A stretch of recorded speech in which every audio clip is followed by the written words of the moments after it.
Πρόκειται για ένα πρόγραμμα Erasmus Plus που τρέχουμε στο σύνδεσμο εδώ και 3 χρόνια. Είναι μια συνεργασία 19 φορέων από 8 χώρες και έχουν παραχθεί εκπαιδευτικά προγράμματα που αφορούν στελέχη που δουλεύουν μέσα σε καταστάσεις ιαματικών πηγών.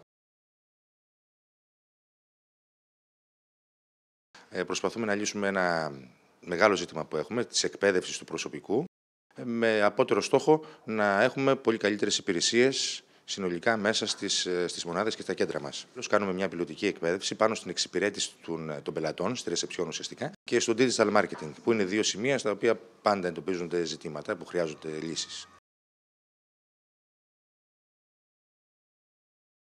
Υπάρχουν αρκετές πηγές στο νησί αναγνωρισμένες. Αυτή τη στιγμή λειτουργούν τα ιαματικά Λούτρα Κόλπου Γέρας. Είναι από τις εγκαταστάσεις που είναι ανοιχτές όλο το χρόνο. Απασχολούνται περίπου 15 άνθρωποι, 15 εργαζόμενοι μέσο όρο το χρόνο. Είναι μια καλή προσπάθεια για την καλύτερη κατάρτιση όλων των εργαζομένων στον κλάδο, καθότι είναι ένας κλάδος ο οποίος υπάρχει από πάρα πολλά χρόνια, αλλά δεν είναι σωστά καταρτισμένος μέχρι στιγμής και είναι σε συνεχόμενη ανωδική πορεία στη χώρα.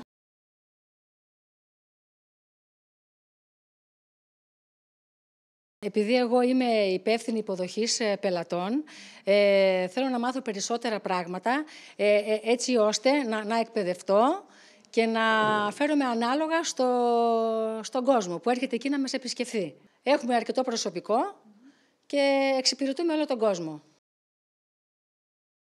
Αποδέχτηκα το κάλεσμα του κύριου Δανά, προκειμένου να έρθω να μορφωθούμε περισσότερο, γιατί έχουμε περισσότερους από 10 υπαλλήλους στη σεζόν.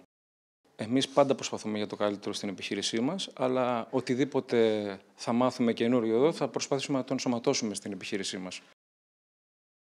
Τον Απρίλιο θα ολοκληρωθεί η πλατφόρμα. Αυτός είναι ο κυρίαρχος στόχος όσον αφορά αυτό το ζήτημα, και θα μπορούν να την έχουν δωρεάν όλες οι ιαματικές πηγές της χώρας, προκειμένου να εκπαιδεύουν το προσωπικό τους.